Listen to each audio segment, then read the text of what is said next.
So we clearly have some tough challenges to face in South Africa, and it turns out so do I. I've got some half-unpacked boxes here and a huge task ahead of me. If you're doing something similar, just remember to make sure all the components needed for the setup are actually there. Refer to your manual for reference. If you're setting up a wireless system, make sure all brackets and screws are included. A typical home entertainment system consists of a source, some sort of controlling device, and loudspeakers positioned around the listener. In basic systems, you would find the source and the controlling device integrated into a single box, such as a Blu-ray player or a DVD player combined with an amplifier. Simple and easy to use, and mostly packaged with loudspeakers so that it comes in one box, easily color-coded for home assembly. So while we're talking about things getting lost, here are some tips from Seth about how not to lose your shirt in some internet scam. Internet scams, identity theft and card cloning are costing us millions every year. Right now, there's a giant bullseye on our heads. Time to face the facts. South Africa is the second most targeted country in the world when it comes to internet fraud and phishing attacks. So suit up, peeps, because we're playing cops and robbers. As developments are made in the digital world, so the fraudsters change their strategies to con you out of your hard-earned money.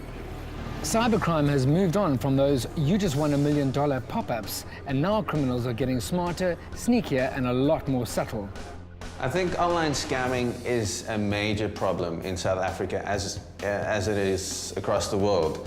And perhaps to some extent, particularly banks, need to take more precaution or need to educate consumers more about how to avoid it. I feel like every week, at least, I know of someone, a friend or family member, that have been scammed out of money. Phishing, that's phishing spelled with a PH, is the most common form of internet fraud. Scammers try to get you to supply them with your personal details by sending you emails. They typically pretend to be your bank. Banks don't email you for personal details, yet people still fall for it. There are multiple syndicates operating in and outside of the country.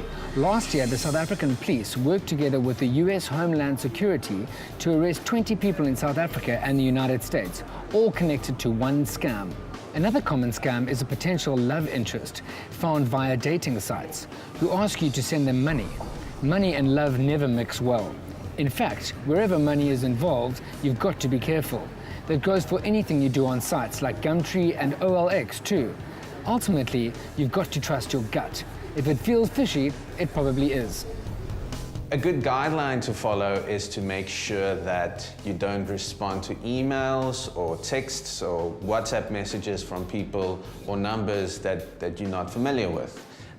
You should also remember that no financial institution will ever request you to confirm your banking details, be that via the internet or via an SMS.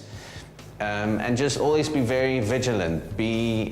Make sure that if you receive an email from your bank that seems to be like a legitimate request for your banking details, rather contact them directly, phone them up, instead of giving away your personal information that will lead to scamming. WhatsApp users recently reported getting SMSs from what they thought was the instant messaging app, supplying users with a link to upgrade their services.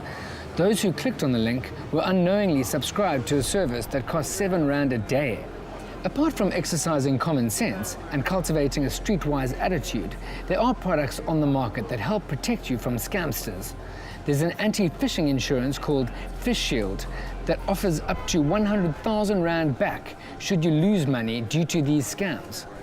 There's also This Is Me, the personal online identification authority that ensures that any transaction done online is verified through you and you alone. Like a good soldier studies the methods of attack of his enemies, the best way to keep oneself from falling for these scams is to stay up to date about the latest forms of cybercrimes. And remember, next time, if it sounds too good to be true, it probably is.